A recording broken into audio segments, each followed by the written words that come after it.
be speaking with you all tonight. I'm Jack Coker. In high school, I read The Geography of Nowhere, and it lit my mind on fire about how the built environment shapes our lives. That led me into commercial real estate with Avis & Young, where I help guide Knoxville's growth sustainably. I also serve as the board president of Yes Knoxville and help lead the Belmore's neighborhood. Now, if my name sounds familiar, I just want to say that it's not this guy. That is my great-great-great-grandfather. A different Jack, much messier personal life. My family has lived here for 9 generations and has seen housing go from attainable to out of reach. And the good news is, Knoxville has solved this problem before.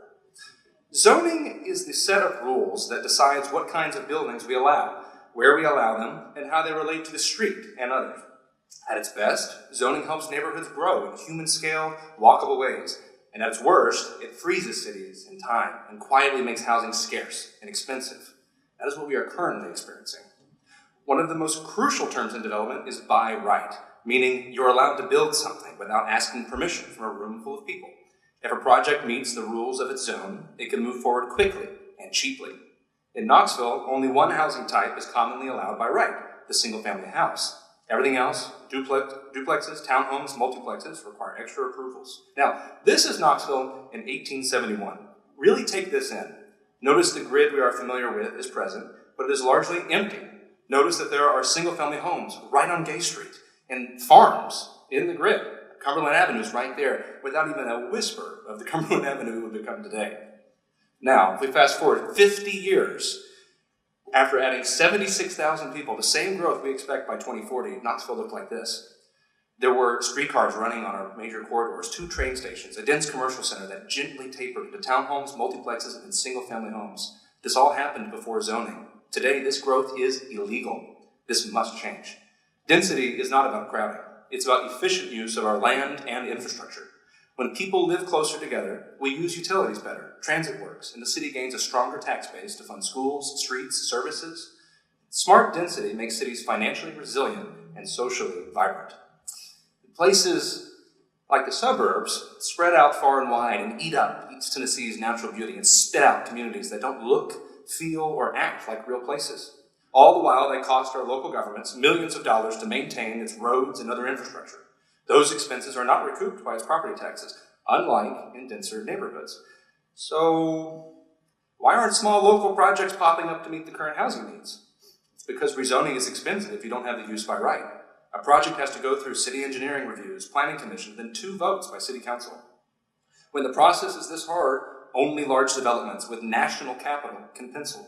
Local builders and targeted housing quietly disappears. So how do we fix it? So first, allow ADUs, accessory dwelling units, by right and without an ownership requirement. These add gentle density without changing neighborhood streetscapes. Currently, these are only permitted when the owner of the land lives on site.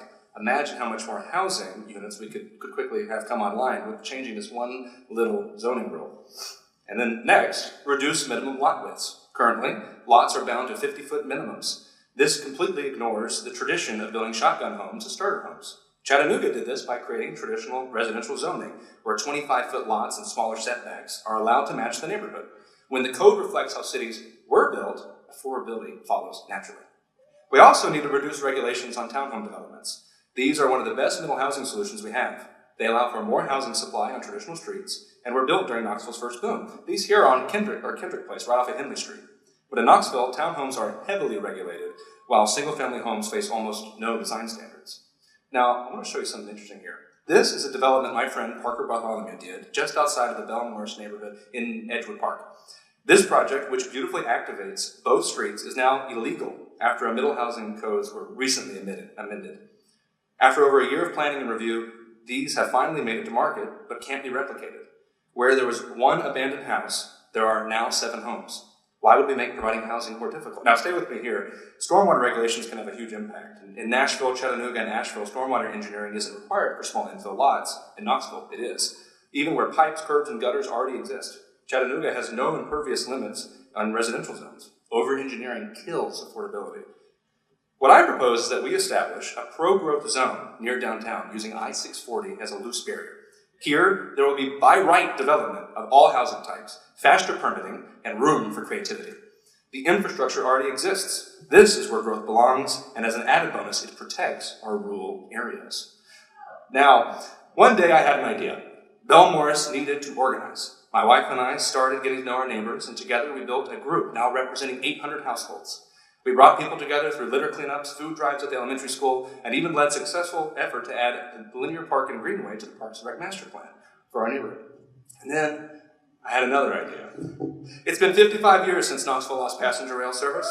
New studies show that adding Amtrak service would be fiscally smart and save lives by reducing highway expansion. So I wrote an op-ed, and nearly 200 people have signed up to help. Now we are organizing groups across the Tennessee Valley to make this a campaign issue. Policies change when citizens act. Cities are malleable. If you have a good idea, go forth, make it happen. That's the beauty of cities. They're a shared project, a tapestry of our best intentions. Find something you are passionate about and dedicate your very life to it, to bringing about that change. Let us not forget that the Bible itself starts in a garden and ends in a city. And here's the best part. There are others like you who also recognize where we need to improve things. You don't have to start from scratch. Knoxville is full of organizations doing good work. Neighborhood groups, advocacy groups, civic coalitions. Join one, support one. Cities improve when people connect around these efforts. So what's my mission? What have I dedicated my life to? It is my aim to interject the only thing that can breathe life back into our city. The one thing that makes it feel like itself again. People. You and me. Engaged neighbors. Leaders who care. Knoxville's future is still ours to shape. Won't you join me?